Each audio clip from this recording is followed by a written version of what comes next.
right. Well, hello, everybody. I am actually really excited to have one of my very good friends on, Mr. Allan Ritchie. Allan, in case somebody has been living under a rock for all of these years, why don't you kind of give a brief introduction on who you are and a little bit about your background? Sure. I'm Allan Ritchie. I've been doing Xamarin Dev for quite a while now, especially in plugins. You may have unfortunately used stuff like user dialogues, some of the geofencing, maybe even the Bluetooth. I tend to do a lot of RX stuff, which some people like, some people don't. Yeah. And I'm a big advocate of DI testing, and of course Prism. That's why Dan loves me. No, I think it's more that, you're just like my brother from another mother. I mean, we both kind of have that same attitude on a lot of things. So, I first met you, what was it? I think it was 2 MVP summits ago. Yeah, we got to take a tour of the treehouse. Yes, we'll have to do that again. That was a fun day for sure. But we've obviously been friends ever since. So I'm really excited. I've been using Shinee now for a long time. It seems like pretty much since you told me about it. And it was a long beta. It was a very long beta. Yes. I was starting to think it was never going to come out of beta. I was debating it. It's far easier to maintain when it's in beta because you can just change features on the fly. And what are people really going to say? It's a beta. Or if it's broken, it's still a beta. Yeah. Everything's a beta. Come on. But it really has helped a lot of the apps that I've been working on over the last year or so. And I absolutely love it. So I'm really glad to have you on and, to kind of be able to share a little bit of the love about Shinee and kind of introduce some people to what it is and how it can help them out. Appreciate it. Well, thanks for having me. Yeah, of course. So with that, did you want to go ahead and share your desktop here? And Sure. All right. We're doing this on Skype now, right, Dan? Oh, Skype. Yes, that's right. I guess I need to... Oops. Why did I get your video? We'll get this eventually here. Here we go. Okay. Now I have it. There we go. Okay. Now we have a big white screen.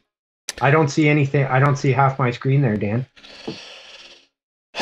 Well, I don't know what to tell you. Let me see if I can drag that over. See, this is what we go from a 4K to a tiny little guy.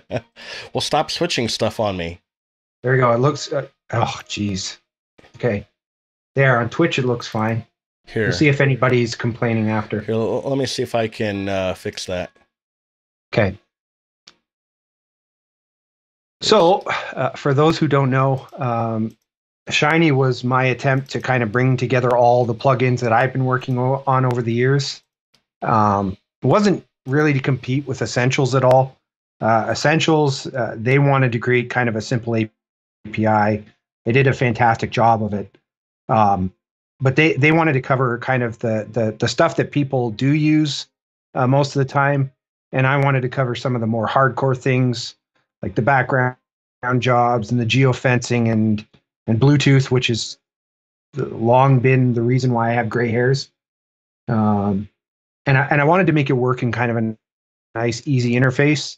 But I also wanted to make it work with DI and RX, which I know the Xamarin team, that doesn't present easy entry for a lot of devs. But for the enterprise dev, it's I don't want to call it complex. I want to call it powerful stuff, stuff we need for the bigger enterprise apps. So, and I kept finding that with all my plugins, I needed stuff like, some sort of data persistence, things to basically equal the equation across iOS, Android, UWP. And settings wasn't going to cut it. I really needed like a full file system, data store, and whatnot. So I started on this mission. I guess it was a little over a year ago to write this. It started off with a pretty horrible name. It was kind of like ACR Core or something stupid like that. It wasn't anything quite as cool as Prism. So anyhow, one of the goals of Shiny was obviously not to have all this this cruft or this bootstrapping going on, and I've started to reach out to the community at large, like RxUI and MVVM Cross. I have reached out. I haven't heard from them yet, and to kind of get in behind them. And well, Dan, you got in first thing, I think, right in April. I said, well, this was the plan, and the next day you had your Shiny integration with Prism already done. Yes. And you stole my namespace too, by the way. I did. You did. I It's did. all right. We're actually looking at Dan's brainchild right now. That was the mesh of the two in order to make kind of the integration with Shiny and Prism a lot easier. I thought Shiny Prism sounded better than Prism Shiny. Shiny Prism. Come on, you can have a Shiny Prism. Well, that's what I'm saying. I thought Shiny Prism sounded better than the reversal of Prism Shiny. All right. So, like, I could have stuck with my whole plugin theme and said, like, Prism plugin Shiny, but I thought that was stupid. So, yeah, I just went with Shiny Prism. I thought that sounded cool. All right. So we'll live with that. That's just great. And everything is shiny. It's the shiny new thing that everybody should try. So there you go. Well, now we just got to see. Everybody's asked me too what the logo is. It's actually supposed to be like a sun flare thing. So you got to put that on the Prism logo and then have the sun flare coming off of it. I think that's what they call it, isn't it? The flare thing that comes off a gem.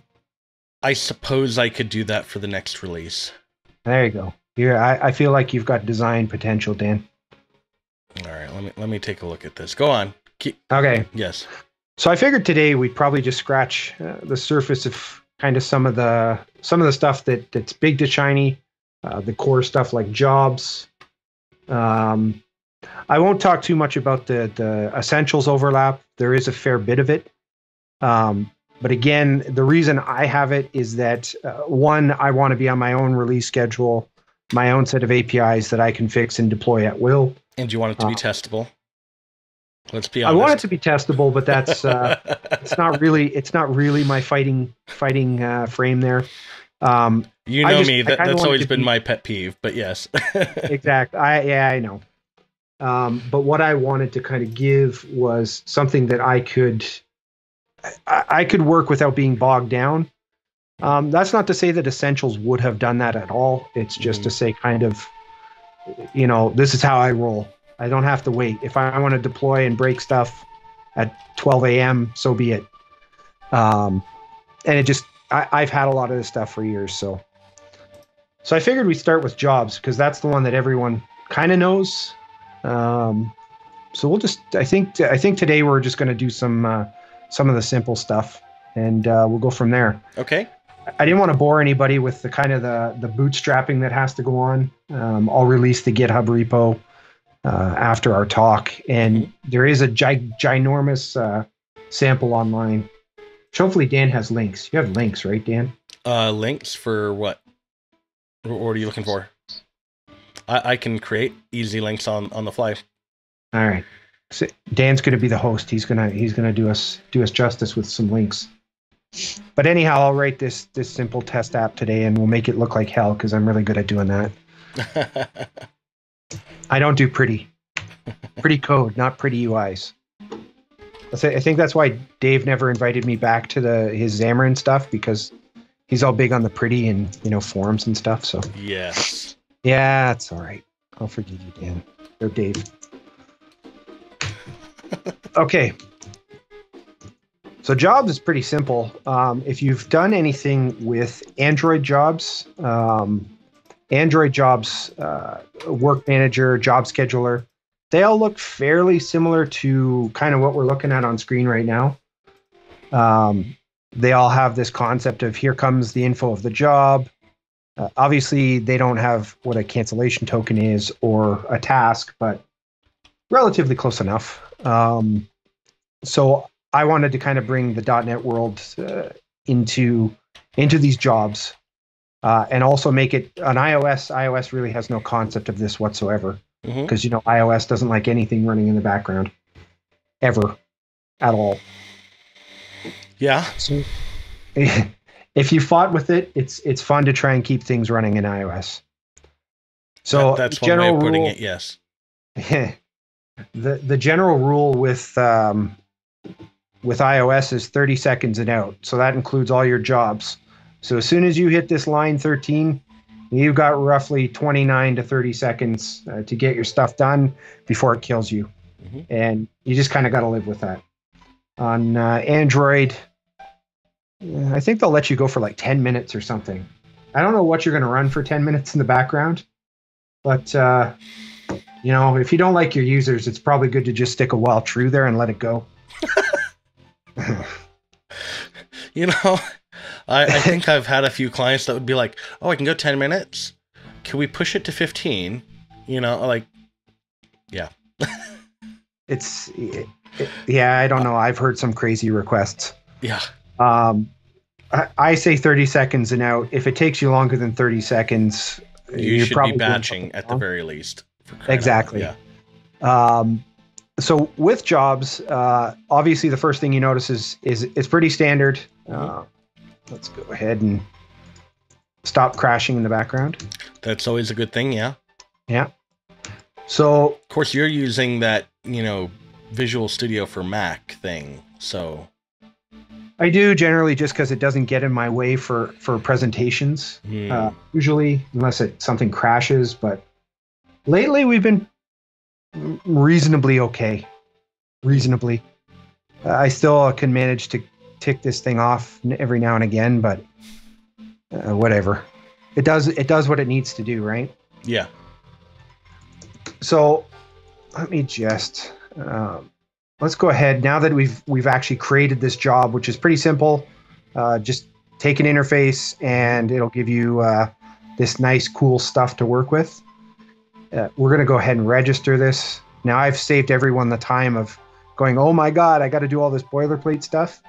Yeah, not for this demo. We're just gonna take it easy.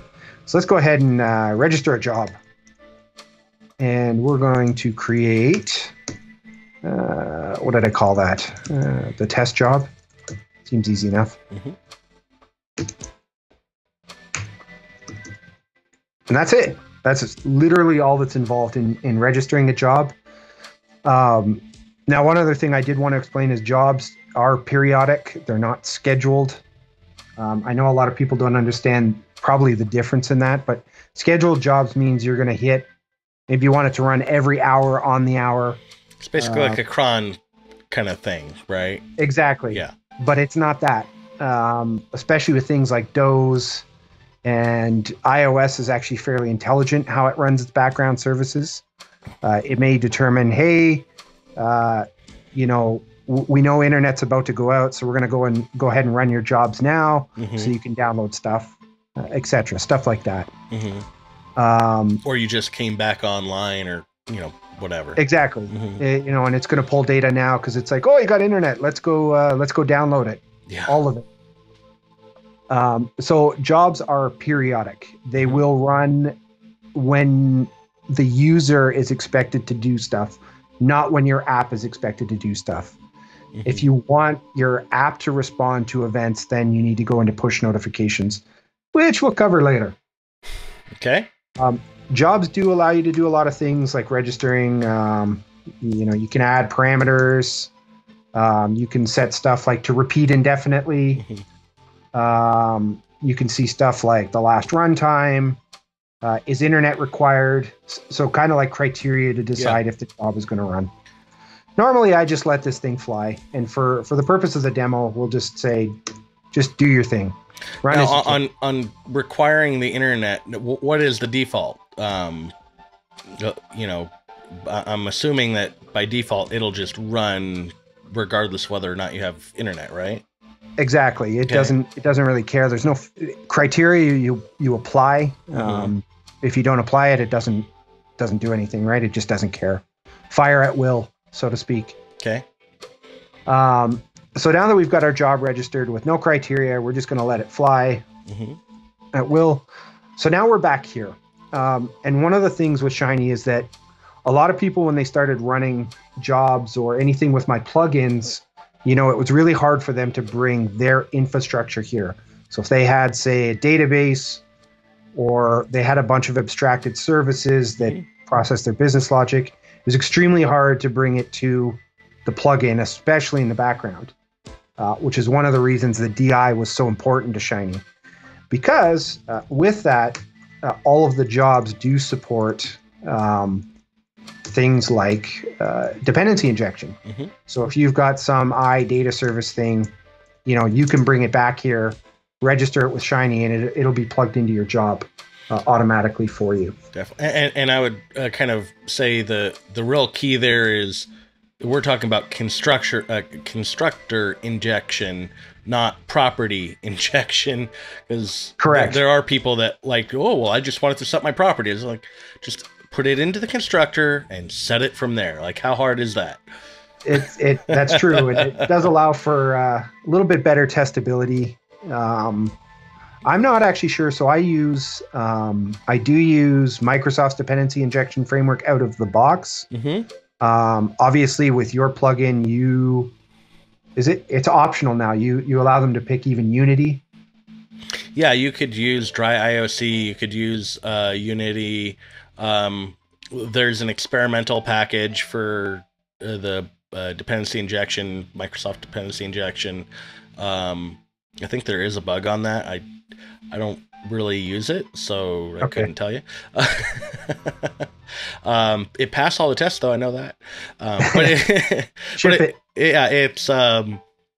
It actually is really intelligent, though, in how it wires everything up. So unlike with like Prism, where you have to go and install like a container specific package, you only actually have to install the container on the platform, like on iOS or Android, and it doesn't have to be referenced anywhere else. And it automatically picks up, it automatically locates the container, both like for the Prism startup and for the Prism application that's part of that whole project. So it's pretty nice, actually.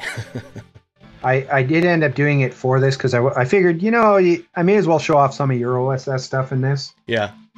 We only saw it briefly, but you know, that's kind of usually the best types of boilerplate to have is the stuff you see for a brief second and then it goes away. Yeah, well, I mean, if you go back to, you know, the startup, right? Like, you'll notice in there is no reference at all to the Prism container at all. And that's really what we want. Exactly. Ultimately, that's one of the goals is to not see it. Yeah, now see it as little as possible anyway. There are ways that you can hook everything up. Like if you need some super custom special thing and you don't want to use my container extensions, like you could do your own thing and still use that. But like it's set up to understand how to go and find the container automatically and resolve everything. So it's pretty like nice where that's very specific to your code. It also allows too for obviously Prism has the it doesn't like the immutability of containers. So it's good that you were able to plug that in because Shiny doesn't care either way. Everything's a singleton to Shiny for the most part. So you're able to keep doing what you're doing, and I'm able to keep doing what I'm doing, and that's a pretty good deal. Yeah, no, it is definitely pretty nice. So one of the things is with the jobs and pretty much every event type, which is called delegates in Shiny, dependency injection works. So any of the stuff you register with Shiny will be DI'd wherever you want it. Shiny does come with some of the out-of-the-box stuff. Let's bring in... I don't know, I'm going to bring in environment, but I'll bring in environment because, you know, it looks cool. And we'll bring that guy in. So a lot of these core services like the job manager, the environment, power management, if you care about stuff like that, that's all registered under the hood, so it's already there. You just have to call it. I guess we could make a some stupid service. Let's make a stupid service, shall we? Yeah.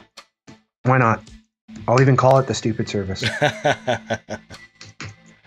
And we'll give it an interface because we do like our interfaces.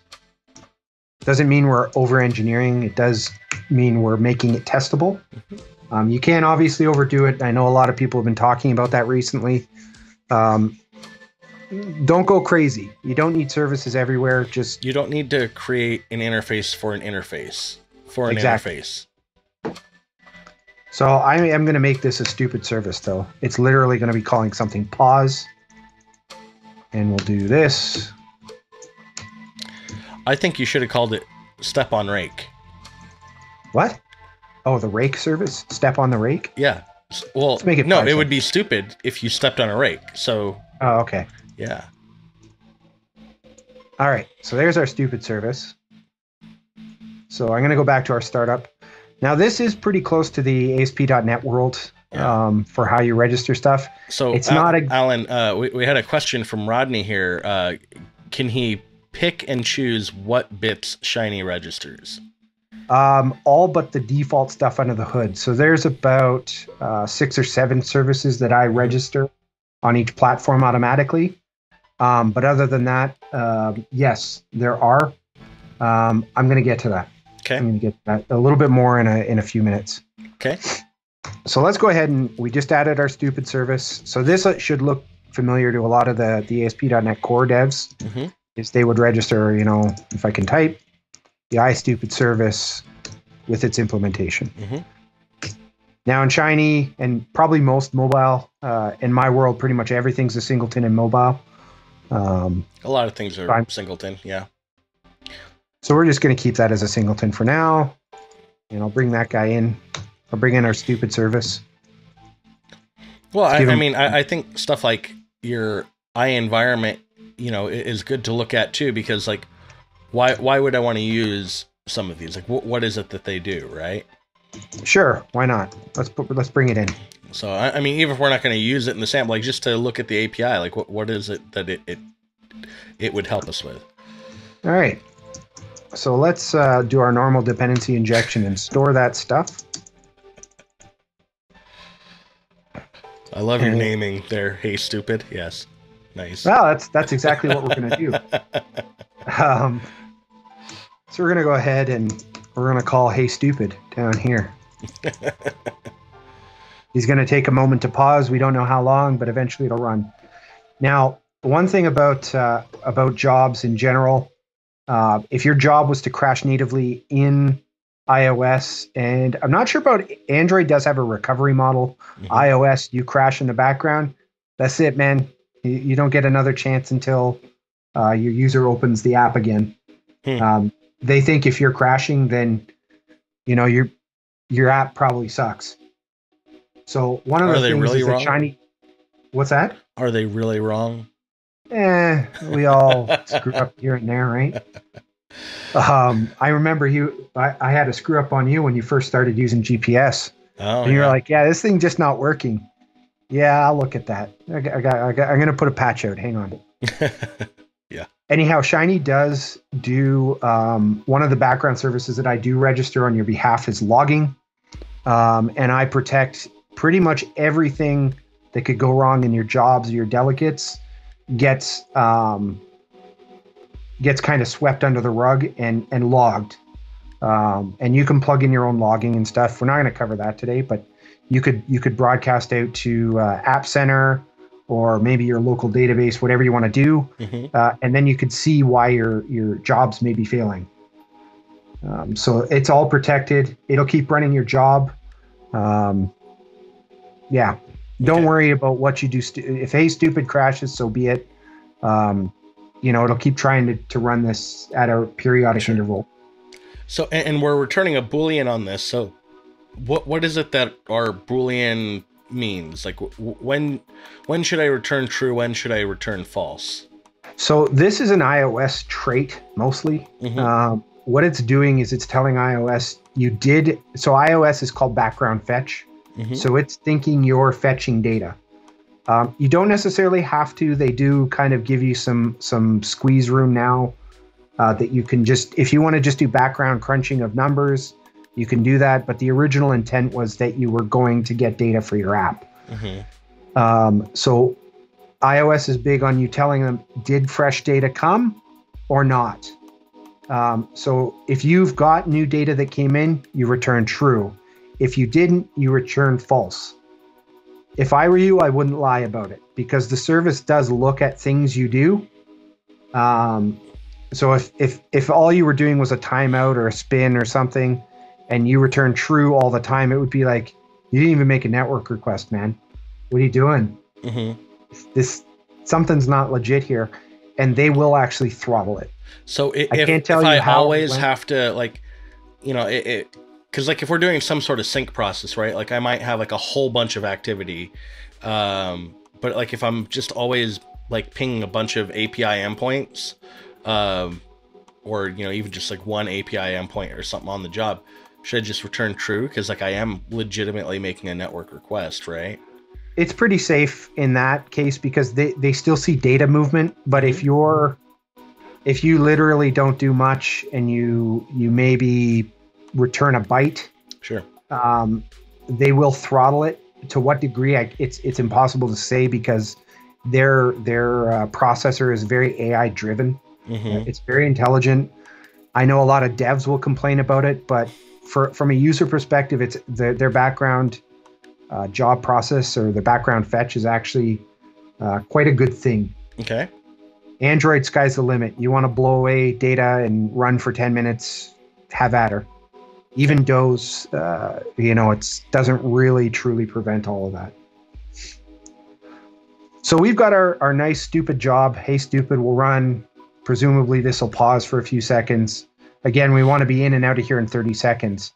But this isn't really, it's not really good enough, right? Like we would probably want to do something in here. So I'm going to bring actually in notifications, which is another kind of Shiny package. It's another Shiny thing that I've done, because notifications is pretty key to pretty much everything you're going to do in the background. So I'm going to bring in Notification Manager. And of course, hopefully I can type this properly. There we go. And we're going to go ahead and store this guy.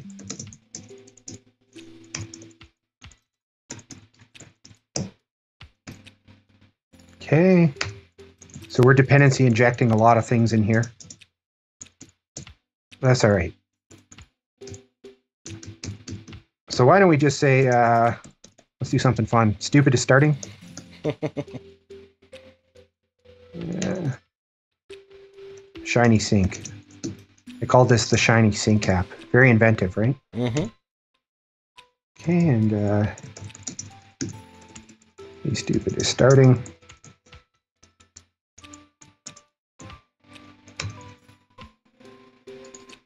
Stupid is finished. That looks pretty good. You did want to take a look at the environment, right? This is pretty trivial what the environment one is. This is where we start to see a lot of overlap with Essentials. So Essentials, I think they call theirs app info and device info. So they've got pretty much the same things. So you've basically taken what are in those two different APIs between app info and device info, and that's just going to be my iEnvironment. Yep. With Shiny. Okay. Yep. This thing's almost actually, in terms of what Shiny needs, this thing's become almost useless. I do register it automatically because you never know if you're going to need it. But in terms of what's needed behind the scenes, Shiny doesn't care. Doesn't really need environment. Okay.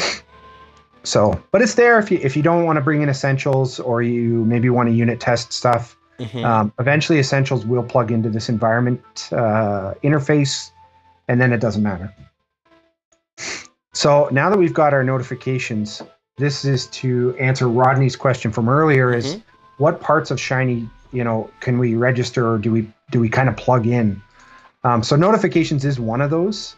So Shiny is based up of quite a few. Hopefully we can see that. It's really hard to see the NuGet packages, isn't it? And that's unfortunately Yeah. one of the things about VS for Mac. You can't really increase the size over here. No, you can't. Not that I can recall. Let me see if Zoom. I don't think Zoom works in. Yeah, Zoom does not work at all in here. So Shiny does have about 8 or 9 core packages. Obviously, core being the big one. Well, you know what you could do is why don't you bring up like a browser and just show the README for. Actually, I do. Yeah, I could do that. Let me see. I don't even need a browser because I'm running. Is this supported for shell navigation? As Rock, what is it? Rock Clan.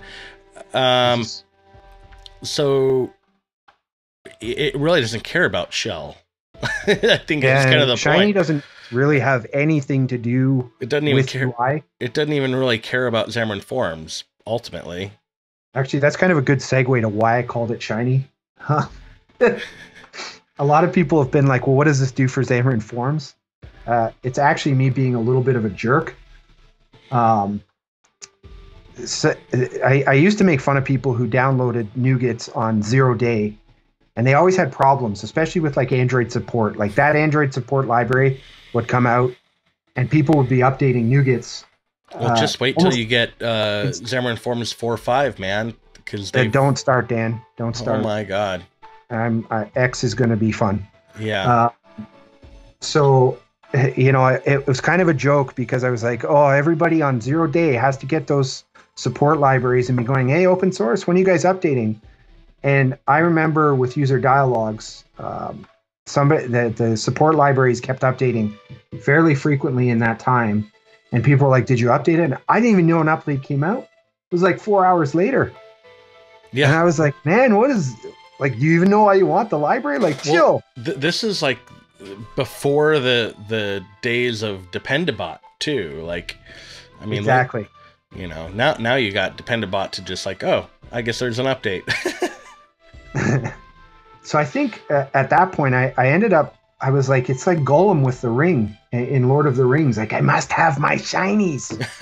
And it kind of became a running joke at that point. So I kind of just was like, well, that sounds like an actual good name. And I had this, I don't know, it just kind of came into my head about the logo, and, the rest is history. Plus, Xamarin is so focused on UI and not really focused on the back end at all. And sometimes that's kind of frustrating because I wish they would be focused a little bit more on the back stuff. But, that's, I guess, where the opportunity was for Shiny. So anyhow, that's the quick 2 cents on it. But Shiny does not have anything to do with Forms. Yes. So, sorry, to get back to Rodney's question, what can you plug into Shiny? Shiny has, obviously, its core stuff. It has Bluetooth LE. Mm-hmm. It has Bluetooth beacons, if you know what they are. It's got sensors, mostly for RX stuff. A lot of overlap with Essentials there. It's got notifications, which in my opinion, this notifications package is one of the best. Speech recognition, blah, and locations. So geofencing, background GPS, etc. So there's a lot of stuff. I'm going to go ahead and plug in. Are you trying to show anything right now? Because no, you can't really see. The problem is you can't really see those. Let me. You're right. I'll open a browser. Yeah. Let me open a browser. Give me a second. So we'll do this. I'm going to bring that over. I have to wait until I see it on the screen so I can tell how big it is. Yeah. All right. So this is pretty much all of the libraries for Shiny, or all the libraries that are coming. Can you make that a little bigger for everyone? Bigger still? Holy jumping, man. Well, I mean, it's a small portion of the screen, man. Okay, well, let me do this. It's probably going to be like obnoxious for you, but yeah. Oh yeah, it's this is total romper room size now. Yeah. So everything's like blocks. So there are lots of integrations with Shiny. There's loggings with like App Center. locations, NFC, which is coming, etc. So there's a lot of stuff that is pluggable. Sure. What is shiny.net.http? Like, what does that do? Just out of curiosity. That one's also fairly useful if you do a lot of background kind of downloads, big files. Okay. It's not really data syncing. Mm-hmm. It's more, hey, I want to send this, like, I just took a selfie that's like 40 megs because everyone needs to see my 40 meg face online. They need to see each individual pore on my face. Yes. Exactly. That way they can throw up. I mean,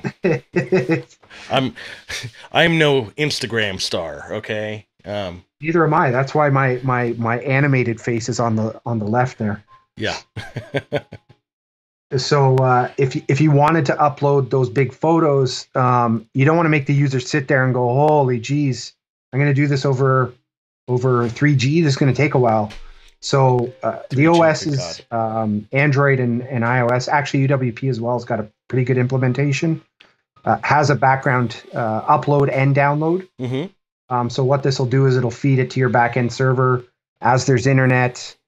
You can set filtering like, hey, I only want to upload on Wi-Fi because, again, this is a 40 meg picture of my face. Sure. It can wait till I hit Wi-Fi. So it does background uploads and downloads of large files. Oh, well, it seems like we'll have to talk more in depth about that on another stream. That seems pretty useful for sure. Yep. It's I think it's number 3 in terms of usage. Awesome. Maybe number 4. It's the least talked about too. Yeah, it is. So let me go back. Let me figure out which window I was in here. This guy. So I want to add notifications now because you know what? Just get rid of that window here. There you go. So I'm going to go ahead and plug in notifications. Mm-hmm. So that's it. This is also very familiar to kind of the .NET Core sector where they're just saying, use this, mm-hmm. or I don't know, what's a good one for .NET Core? Use Entity Framework or whatever. There we go. Yeah. So I kind of wanted to stay with that, so users don't need to figure out, hey, is this a singleton? Yeah. Is it transient? Is it some sort of per request thing? Because a lot of people don't know that stuff. No, they don't. No. It's unfortunate, but you know what? It's not uncommon either. Yeah. In the JavaScript world, it doesn't exist. So.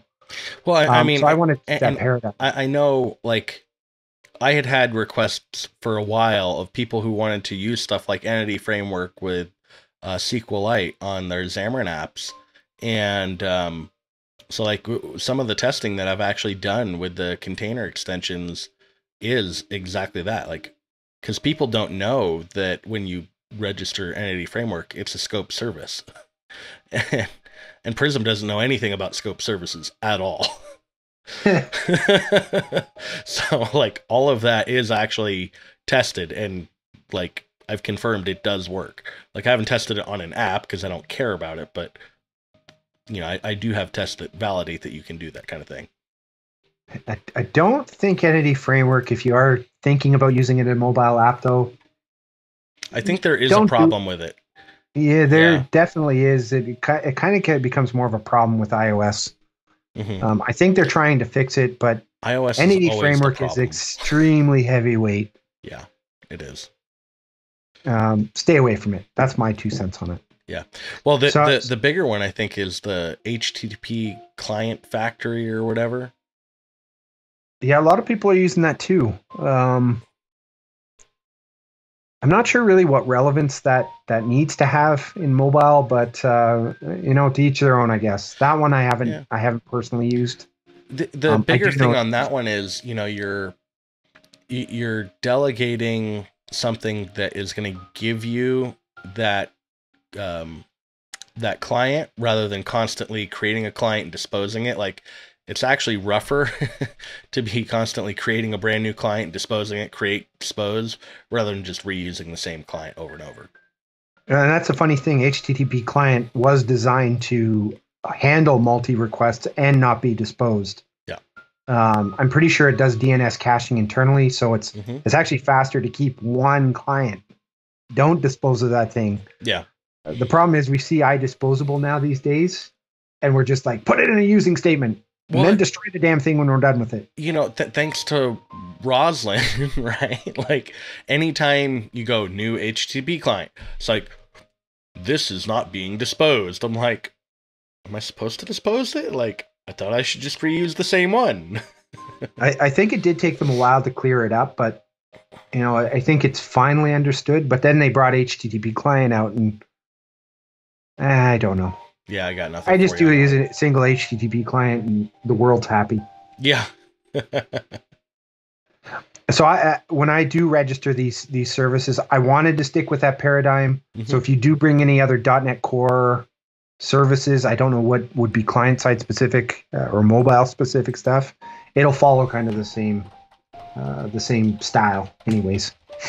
So I'm going to bring this use notifications in. There are a whole ton of things associated with notifications, customizations, and stuff. I don't really want to go through those today. Like I said, there's quite a bit to Shiny. For all intents and purposes, the only thing I am going to do is I'm going to tell it to ask, the second this thing registers, go ahead and ask the user for permission to do notifications. Okay. Right out of the gate, as opposed to trying to code that into your view models, yada, yada, yada. Let's just ask permission and be done with it. So that's it. That's our notification manager registered plugin. Hopefully that answers Rodney's question. And then our job is registered. Now we can inject this guy back here. Yep, that guy right there. We can tell it when our job is starting. We can tell it when our job is finishing. Okay. So let's actually run something. I've been talking a lot. We've been looking at a lot of white screens, but let's see what goes on here. And let's not deploy it to my phone. Let's deploy it to an emulator. No fun. We want to see what's on Alan's phone. Come on. Well, I could bring up my phone after. I do have... I can do the demo on my phone. I notice how stop doesn't stop VS for Mac right now. Yeah. Cool. Hopefully somebody from the VS team is watching it, because I clicked that about 20 seconds ago. Okay, so let's deploy this to an emulator. Aren't they supposed to have like some sort of relaunch of Visual Studio Mac next week or something? Yeah, I don't know. Refresh? Yeah, refresh or something. Yeah. All right, so there's our. Oh. It's asking for my. So bring that down just a little bit. The simulator. Oh, you can't see it. Yeah. 4K. Oh, there we go. There we go. Okay. Is it better? Yeah, it's better. It's in my way now, but I think I can work with that. So now that we've registered notifications and I told it to ask right out of the gate, there it is. Let's just allow it. We'll ask our jobs. Can we have permissions? Permissions kind of is two-pronged in Shiny. By that I mean, is it set up? Has the user granted permissions? Stuff like that. There's a whole bunch of stuff to permissions. So this is telling me all is good in my ugly green color with white background, which I hope everyone can see. No, this is a beautiful UI. I mean, I think every Xamarin app should look like this. Yeah, and readable. See that white text on a green button, like a light green button.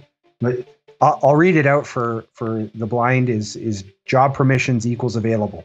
That's it. Next time I won't broadcast in 4K. Will this work with Tizen as well? Didn't they give you enough Tizen devices? Like, I kind of feel like maybe it should. I have a bunch of working stuff, but I haven't done enough work with Tizen. The Tizen team was fantastic. They gave me a lot of hardware. It's just I've been kind of building out everything else. I am going to do it because I do owe those Tizen guys an implementation. I want to watch, which Dan wasn't going to give to me, but he did. And then they gave me 2 phones at the XAM Dev Summit as well. And I know a lot of people were like, hey! I was a little jealous on that one. Actually, I was more jealous on the phone than the watch. Hey, that's... I bought one of the watches. I had to return it because, my everyday phone is an iPhone. And apparently, it's only good as a watch if you have an iPhone. Yeah, the integration with iPhone was a little bit weak, but that's iPhone in general. Yeah. So I think we launched. Did we launch in here? We lost your simulator here. Okay, there it is. Yeah, there we go. So hang on. Why did we lose it again? Let me just bring this guy out of the way. I have to kind of keep it within inside of your window there, Dan. This is fun. You got plenty of room. You can go all the way over to like I think you can go all the way over actually. To the edge of the browser. And you could make it bigger too. It would make it easier for people to see. Can you make the emulator bigger? I never make the emulator bigger, so I don't know. Yeah, you can make it bigger. I have to resize all the time. Okay, well. Because my monitors, like my big monitors that I work off of all day long, they're only 1080p, but obviously the screen on my MacBook is like 4K or whatever the heck it is. And so like as I go from one screen to the next, everything resizes drastically. It's kind of crazy. I'm just trying to look for how I make this sucker bigger. Physical size. I don't want physical size. Just find you get like the little arrows when you go off to the sides. Right there. You learn something brand new.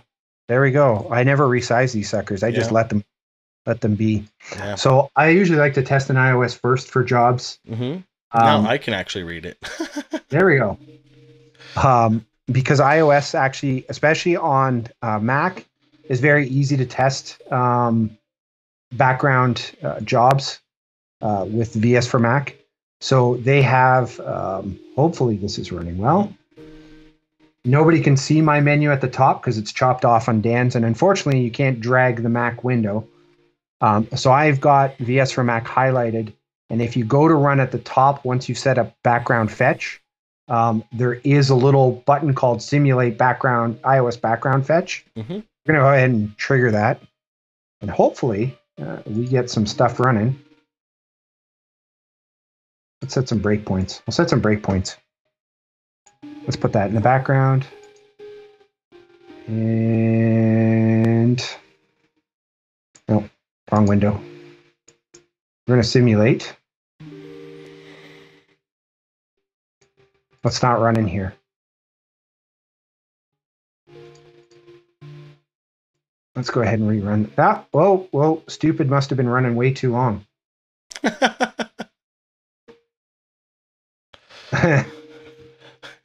Stupid is and stupid does, you know? There we go. So that's registered. There we go. Our job's registered. There we go. So our job's starting up. And let's go ahead and run that again.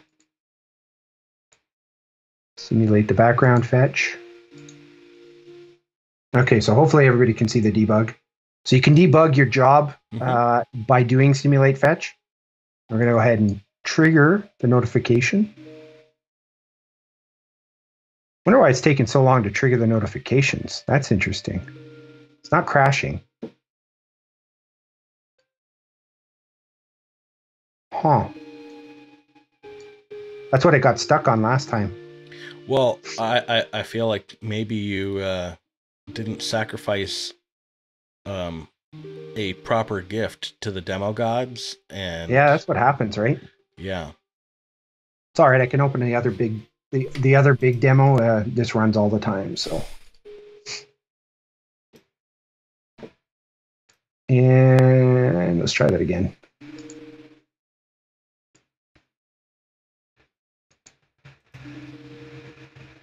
Isn't that interesting? What are you mad about? Let's see if it's mad about something.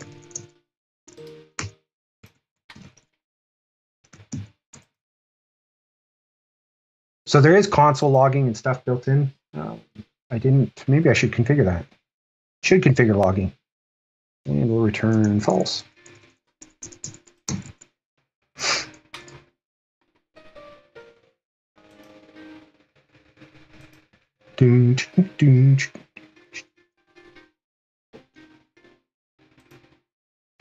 Okay. So we have permissions. Job is there. A simulator background fetch. Set a breakpoint here. So it is running our jobs. It's just angry about something. It's just kind of sitting on notifications. Isn't that weird? When all else fails, just do what we normally do. Title. And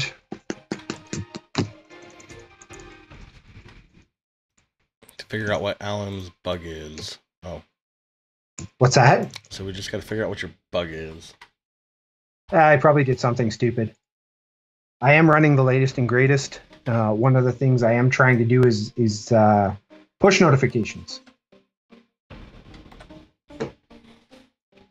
So I've been kind of breaking things left and right on the latest and greatest.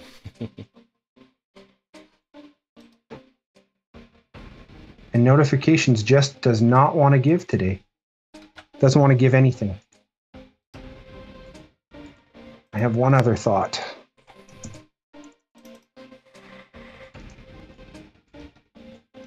So with notifications, there is the ability to watch them. So there's delegates. This is one of the Shiny delegates that's kind of everywhere throughout the system. Mm-hmm. So I'm going to go ahead and register one of these guys and see if it's just ticked off about something I have or haven't done here. So for now, so basically you can monitor when you enter a notification. This works obviously in iOS, Android, and UWP. And then when you receive it too. So I'm just going to see if it's ticked off about me not registering one of these. And we'll do my notification delegate.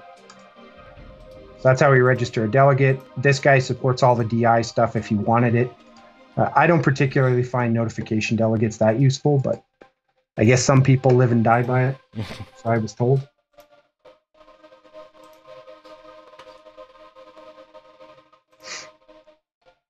I do see a question. Is the local notifications that it will send, or is it just the messaging center? Messaging center, as in, so this is from Rock Clang. Local notifications is just local. It's the standard notifications mechanism. It's not. It doesn't have anything to do with messaging center in Forms. Okay, let's try this one more time. If not, we'll give it for the demo gods and me using beta. There we go. There we go. Nice. Hey, stupid is starting. So let me... what did you have to do? Uninstall it and reinstall it? No, I think it's something to do with the delegates that I have to register them right now. And I shouldn't have to do that, but I shall get that fixed. Yeah. You should talk to the maintainer of this project. Yeah, I know. You want to file a bug so I can close it? I was going to say, your bot's closed an issue on me faster than I think I've ever had an issue closed. So there we go. Hey, stupid is starting. I think we waited 5 seconds. Hey, stupid is finished. Yay! So it doesn't look like much. But the thing is that this runs identical on Android. It runs identical on UWP, and you have the DI section, and this will run in the background. And yes, it is a local notification. There's reasons why I focused on local notification, and I'll probably talk about that at the end. But I think we're stretching for time a little bit. So that is a job, unless anybody has any questions, or Dan, if you want to get your 2 cents in before I kind of go on to something else. Let's see here. So we talked a little bit about jobs. So, I know one of the other really powerful things that I use a lot, but I don't really hear anyone talking about, is your ability to do settings. And that like, I really actually like the way that you have it set up. So why don't you kind of maybe show how that works? Okay. Sure. Why don't we do a simple settings? So I'm going to go ahead And let's create app settings. And so one of the things about settings is a lot of people like strongly typed settings, or at least I do. I don't like to guess at magic strings. So I tend to make these classes, and I know Essentials recommends you do this as well. So I do it just a touch different. So let's go ahead and create. Let's create a Boolean and say fire stupid, fire hey stupid. Okay. Now this is a getter and setter. Now the really cool thing about this is that this actually works on kind of like a view model centric type of settings. So notice I'm taking on reactive object, which is an RX MVVM concept. Mm-hmm. And I'm going to put in their little attribute that saves me all the boilerplate.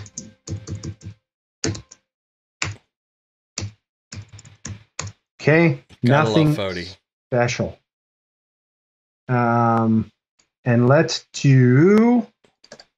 register this guy. So we just add these guys as singletons. Mm-hmm. Now I didn't even put an interface just to kind of show, for app settings, we don't really need an interface. You don't. It's a getter and a setter. So just register that guy raw. Mm-hmm. And we'll go ahead and let's register him. We've registered him. Let's put him into the job. DI all the things. Okay, and we're going to go ahead and store him. And we'll save him.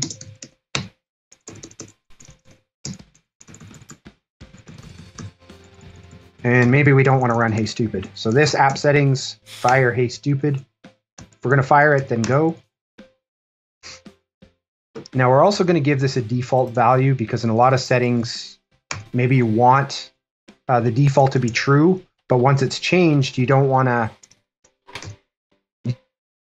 change it back with a default. So one of the cool things is that we can say, Hey Stupid is true.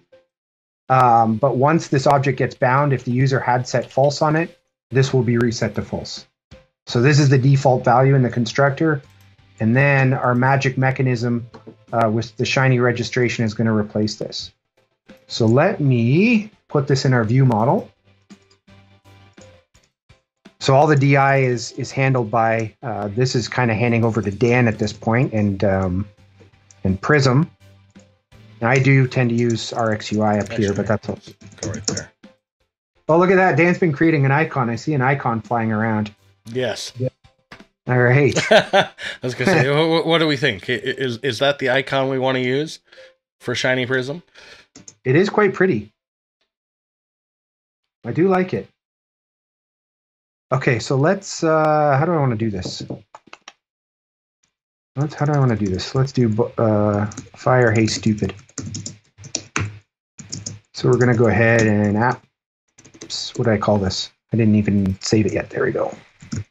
Read only app settings. App settings. So notice I haven't brought any settings service at all into the equation. Okay, and we're going to set it. This.app settings fire Hey Stupid equals to value. And how ugly can I make this? What do you think? Label, text, fire Hey Stupid. Oh, don't get ahead of me, VS. Fire Hey Stupid. And let's do a switch. Okay. And checked is toggled. And we'll do binding, fire Hey Stupid. Oh, it's so amazingly ugly. Okay, but we have to rebuild our view model, so let's go ahead and do that. What are you angry about? We don't have a root view controller. You don't have a root view controller because you messed something up somewhere along the way. What in the heck is... It's something with forms crashing way up somewhere.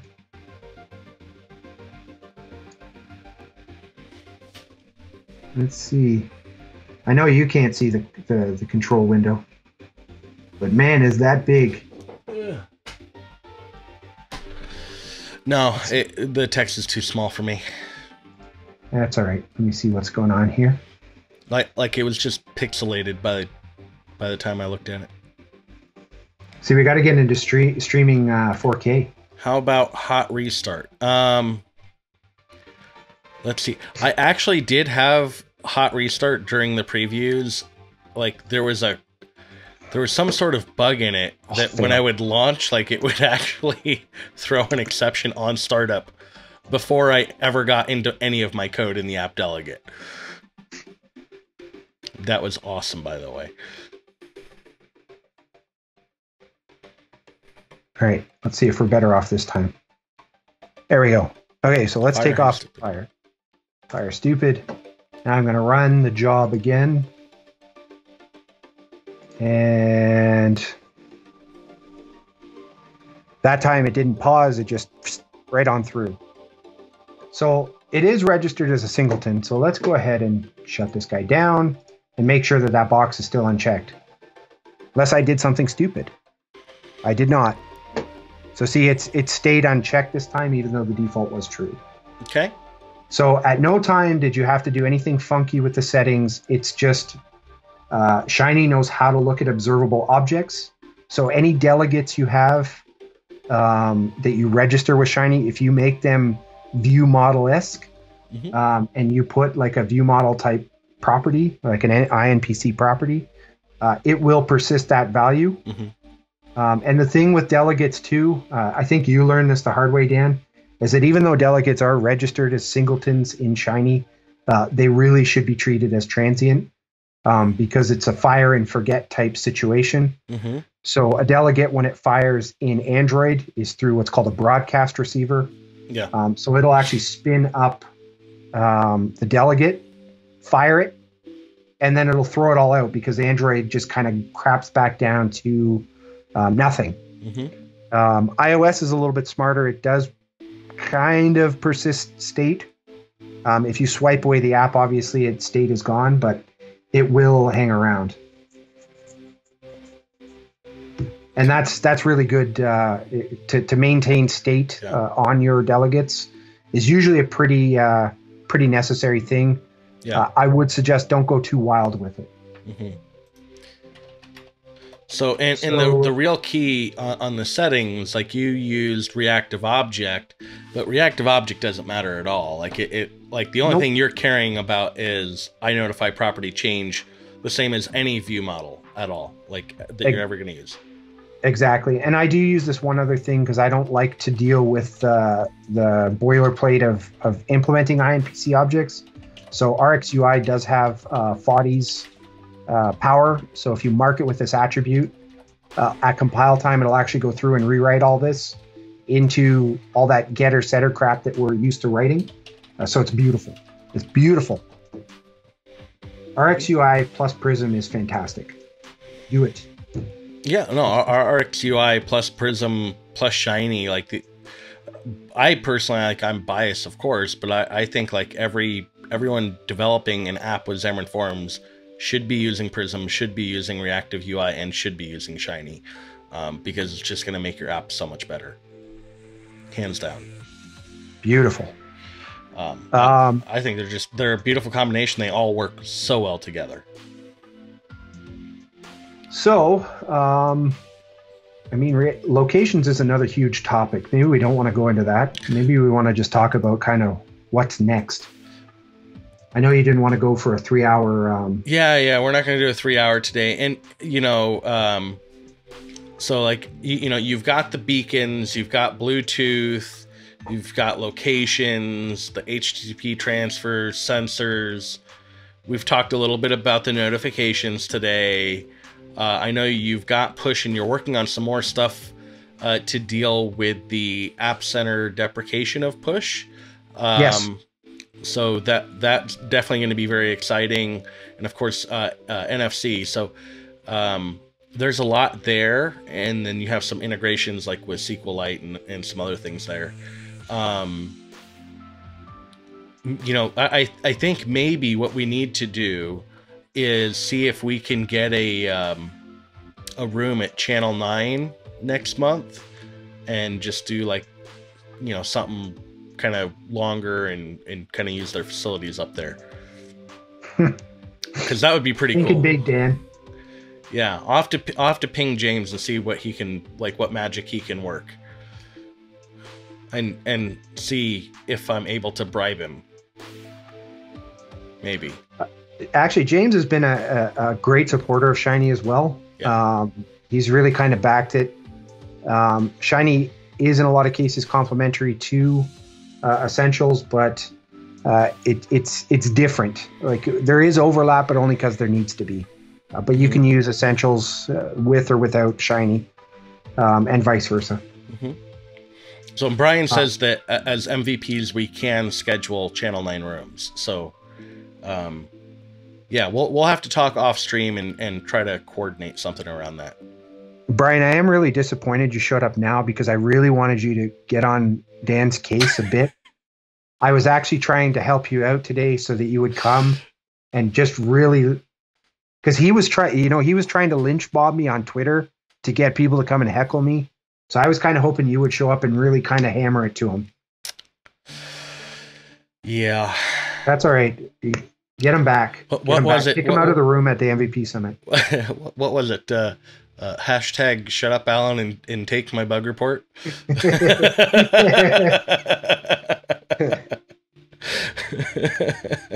I can live with that. Did anyone tell about the booger? Oh, no. See what I get for using a 4K camera now? Good God, you can see every booger. So in terms of Shiny, I hope people got to see at least a little bit. If you didn't know what it was, like I said, like Dan said, there is 1.1 is coming in March. That's going to be stuff like Android X, Work Manager. That's some cool stuff that Xamarin's working on. I'm going to be following right behind them. Dan mentioned push. Kind of the 2-second thing to what I'm doing with push is, if you have done a lot of push notifications, one of the things that's infuriating to all of us is that a push provider comes up today and it's gone tomorrow, vis-a-vis kind of App Center. If you're a Google user, Google seems to come out with a new push notification mechanism every friggin' year, right? So we have to deal with that. Yeah. So what I intend to do with Shiny is make push as easy as one line of code to swap it in and out, kind of the one interface to rule them all. I'm really close on it. Really close. I plan to support kind of the native mechanisms out of the box, along with Azure notification hubs and Firebase. That's that's what's next. That's the big stuff. Yeah, we'll probably have some starter templates and stuff to get people going for anything that they need to kind of hook in. Because like I would imagine there's got to be something that we'll have to have like on the back end, right? Like to kind of coordinate everything. Yep. Yeah, there's setting up push notifications even with Azure notification hubs. It's more work on the back end. It can be a lot of work on the front end. Like I said with Shiny, I've got it down to literally one line. And then if you want to integrate after that, like deeper integrations, it'll be, another delegate object to work with it. Yeah, I imagine like what we'd probably want is like some sort of Azure function sample, right? That you could have your app say, okay, here's my user information and like the device ID, and then, you could have some other service that pings that function, like another function on that function app to say, hey, send this notification to, this user, and then all their devices light up, or, this device or whatever. I mean, you can expand that obviously, but like I would kind of think that might be a good place to kind of go. Well, you can be one of the first beta testers and the first to nag at me, Dan. Well, I'm sure I'll probably get around to helping on some of that stuff because I need push like everyone else. Can I also just say I'm pretty jealous that Brian has his own icon in the chat channel. Yeah, he does. I think I need to like maybe add my little avatar in there. That will have to be a thing. Like maybe if I start getting some subscribers here, I'll have to start doing some like subscriber only emotes and stuff. That could be fun. That could be fun. We'll have some more fun with this for sure. Sounds good. So yeah. Well, perfect. You want to answer any questions, or are we good? Was there any questions? You weren't feeding me. Oh, I wasn't feeding you.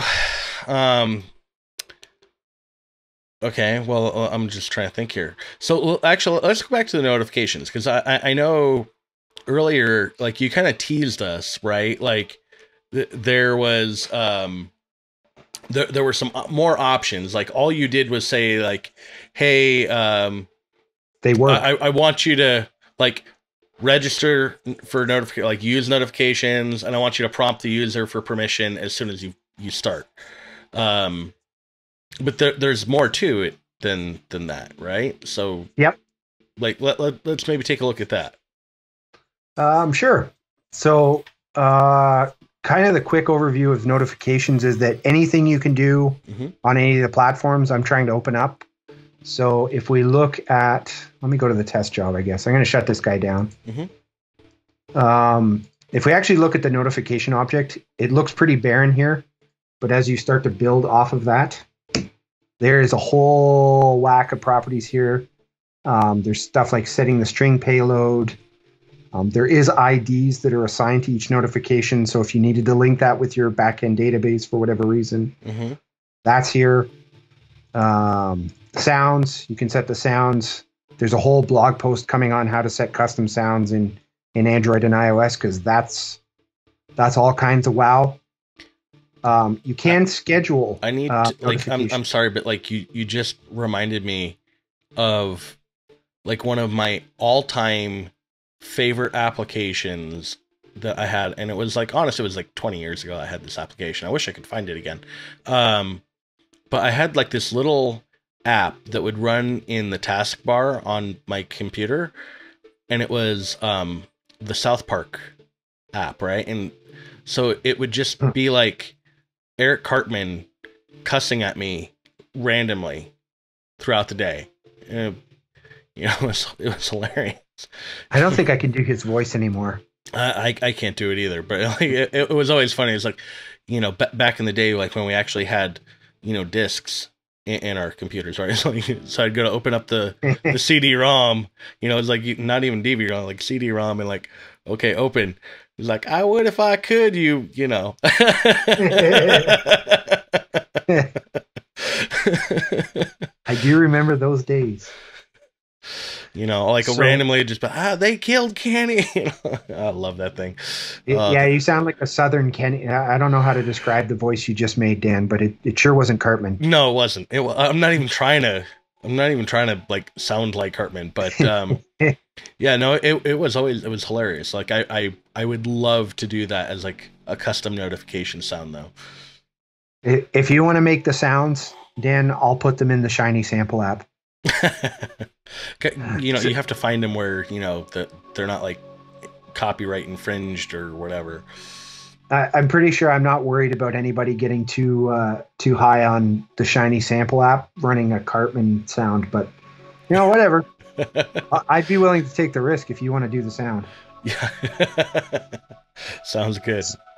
So with Shiny, you can schedule notifications. They will fire in the future. Nice. They use jobs on Android because Android surprisingly doesn't have support for scheduled notifications, which is, it's again kind of one of the offsetting factors and why Shiny exists the way it does. So I cheat. I use a job to get kind of things done on Android. iOS, you get it out of the gate. Windows, I don't even want to cover today. Let's pretend that we didn't even see that. Does anyone use it? Come on. What's that? Does anyone use Windows?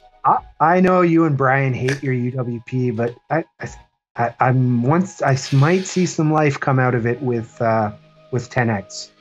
We'll see. Yeah, we'll see. And it doesn't matter anyways because you can bridge your UW or your WPF apps into UWP and use this bloody library if you want. Yeah, well, I always find it funny. Everyone says, "Oh, you really hate UWP," but it's like it's not that I really hate it. I wish I had clients that wanted it. I don't have any. I don't. And Brian and I have been trying to get somebody who says that they want UWP to say, cool, well, we'll pay to have Prism for UWP, and nobody wants to do that. I mean, they want Prism for UWP, but they don't want to pay for it. Fair enough. Yeah. So this is supported in UWP if you want it. There is also other things with notifications like categories. If you use categories, that's kind of like how when you drag down a notification, you can say yes or no. You can even do text replies in your local notifications if you've got a chat app. So pretty much anything you can do with notifications, the library will support. Mm-hmm. If it doesn't do it, tell me, and it will do it. Okay. How's that sound for feature requests? So what about the shut up and take the feature request? What about like where you go to register it? Because there were some options there as well, right? There is. I'll show you just in a sec. But most of those options that are there, you can set right in the notification custom. Okay. Most of the customization that you're going to find is stuff like badge and category and Android. The Android notifications are like on steroids because pretty much with Android, you've got stuff like auto canceling, the channels, if you know what that is. That's a way of kind of grouping the notifications. Mm-hmm. You can set the color. This actually came in on the PR from a kind of one of the good Shiny supporters named Keith Dalby. Mm-hmm. You can set the large icon, launch activity, pretty much everything that's custom in Android. You can set on the notification. It's almost all there. Use big text, vibrate, go nuts. I don't even know what some of it does, to be honest. I've tested it. I was like, okay. Some of it's for Android 10. So take a look at it. In terms of what you were kind of talking about with your customizations here, this is where you register the notification or the categories. Let's bring up notification categories, and we'll do notification category. And in here, we have to give it stuff like what doesn't it like here?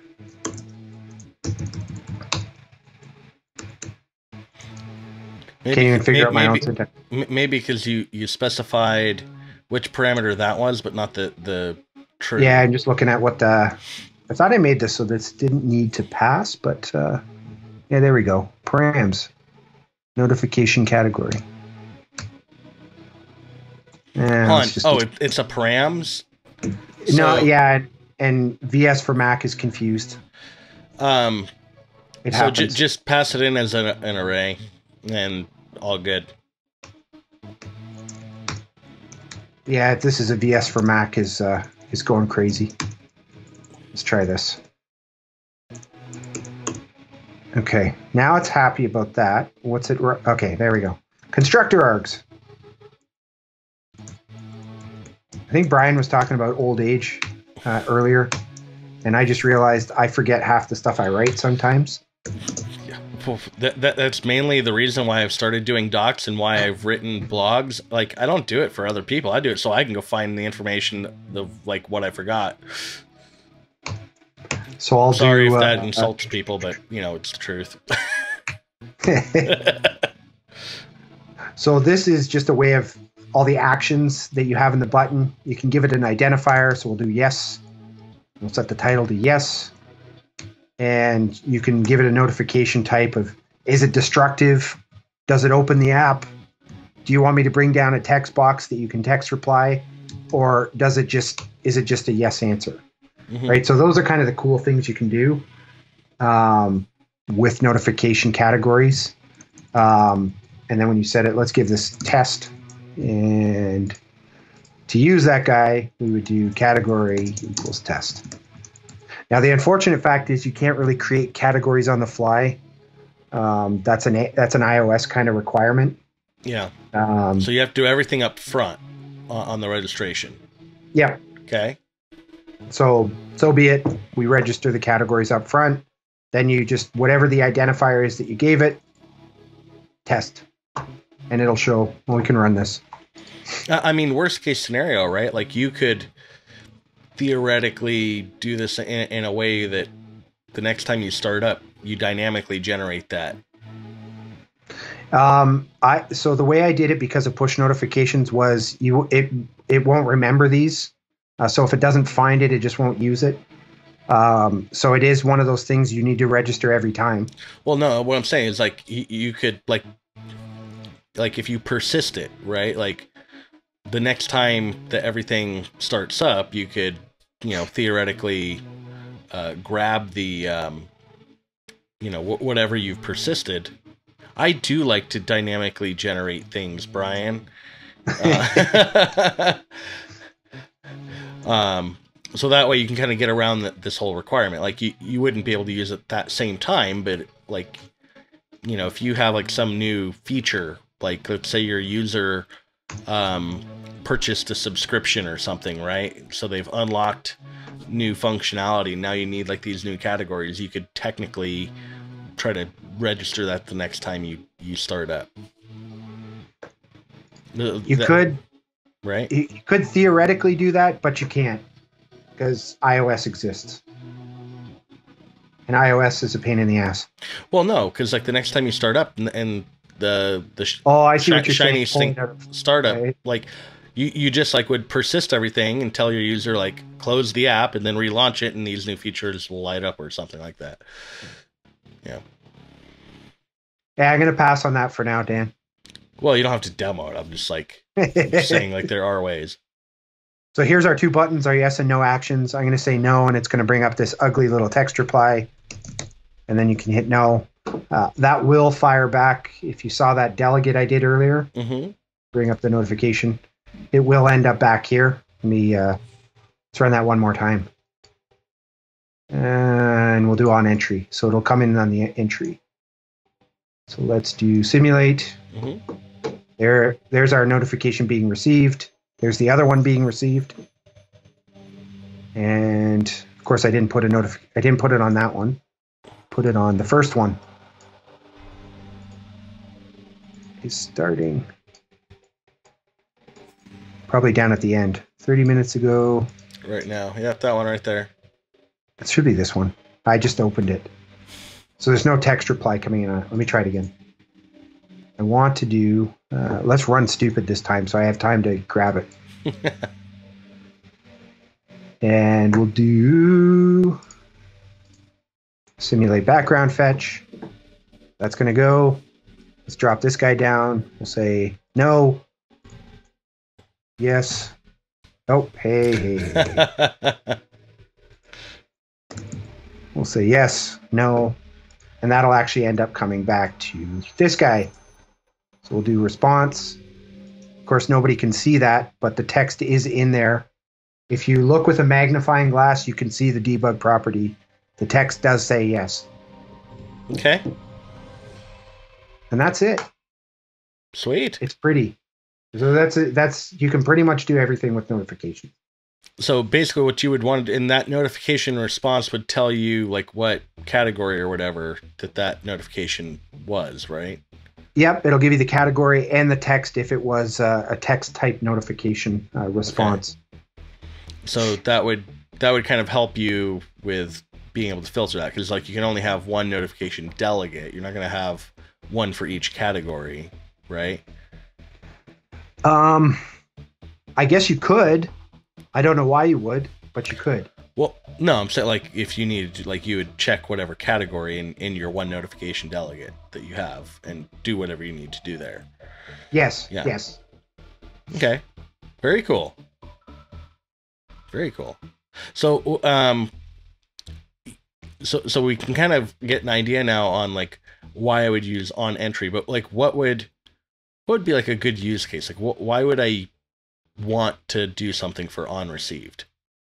I actually don't know why people want on received. I think it's a good spot for if you've scheduled a notification. Mm-hmm. People can say, "Oh, you know, happy birthday just fired," and maybe do something crazy at that point. Mm-hmm. It's pretty much built into iOS everywhere. So I've included it. People did say they needed it, so why not? But the on entry is the main one because that's really when your user's entering the app through your notification or they're replying through that. You know, this is where you would get it. And then you can do stuff like navigation. Mm-hmm. Dan, you know what's going on there because I actually feature requested that you do that for me. Yeah. Yeah. Did you do it? I haven't tested it. I haven't tested it. Well, I have tests for it, but okay. People are gonna misuse that like no tomorrow. Brian would have told you to go pound sand. You're lucky that I'm nicer. Come on, we need a global nav service. It's awesome. For sign out, come on. Yeah. Well, to be fair, we will have a global navigation. We will have a global navigation service for xamarin.forms shell whenever I get around to finishing that with Shane. So we didn't end up doing anything last week. This week isn't gonna pan out, but I think maybe next week we'll get back on it. I don't know. Gotcha. Yeah. Well, that is something you could do here. It would have potential relevance. Yeah. So, yeah, there is some ability to do stuff. There's just, you don't want to inject like you don't want to inject iNavigation service from for a delegate. Because, I mean, unless you just want to do absolute navigation every time. Well, and that is the thing that I tell people too with the delegates. You shouldn't be touching UI back here. Mm-hmm. And the reason I say that is because on entry is kind of UI facing, but generally speaking, most of the delegates in Shiny are, they could be firing in the background where mm-hmm. forms doesn't even exist yet. Yeah. Because Shiny does execute before forms. Mm-hmm. Yes, it does. And you would definitely need to, have some checks around that for sure. So, in fact, I probably need to validate some more around that, now that I think about it. Now you know why I was looking for a global nav service. Well, yeah, I mean, I probably need to just validate what the exact behavior is for when it's truly in the background and, the app doesn't exist at the moment. Because that'll be fun. Well, and the best case is if you crash, I'll catch it for you. Almost guaranteed that's going to happen for people, yeah. And then they're not going to know to look in the output. So, Dan, we're going to have to do another stream, man. There's yes. Locations, there's BLE. Yeah, you built a large library, man. Like, I mean, this is impressive. This is very, very impressive. Like, here, I'm going to stop showing you for a minute. And, wow, I don't know what the heck happened to my video there. Hello. Should I stop sharing my screen now? Yeah, you can stop sharing your screen. All right, let's stop sharing my screen. So, and now I got your video back. You do? Yeah. Ah! There we go. So, I don't know what the heck happened to my video, but I'll figure that out later. In any case, but yeah, I mean, you have, and let me increase the size of this for everybody. Boom. Okay.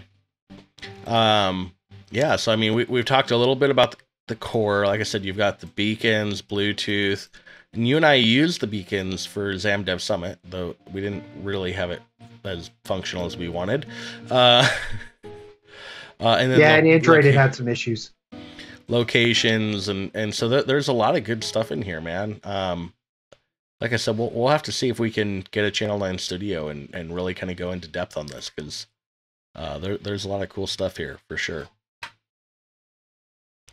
So anyway, well, thank you for joining, Alan. I really appreciate you taking some time out of your day. Thanks for having me. Of course. And yeah, shiny Easter eggs. Shiny Easter eggs. We have that's what RT says is shiny Easter eggs. You know, there definitely are some Easter eggs that we've developed over the last year. I know I still have one of my favorites from a feature request that you gave me at MVP Summit last year. What was that? The IOUTO initialize. There's an Easter egg in there. That's right. That's right. Yeah, I love that Easter egg. It's one of my favorites. And I somehow got Brian to go with it too, which was even better. He did go with that. He doesn't always go with the idea. Sometimes if I even say, "Hey, I already convinced Dan to take it," he'll be like, "No, that's usually how you get him to say no faster." Go pound the sand. He doesn't realize how much I actually do tell people no, but you know, whatever. It's all good. Anyway, it's not true. I think Brian left, but it's not true. He says yes to everything, Brian. Everything. Whatever. Killing me. Killing me. Anyway, well, it doesn't look like anybody has any questions. So with that, thank you guys for watching. Definitely appreciate it. And be sure to tune in next time. See you, everybody. Thanks.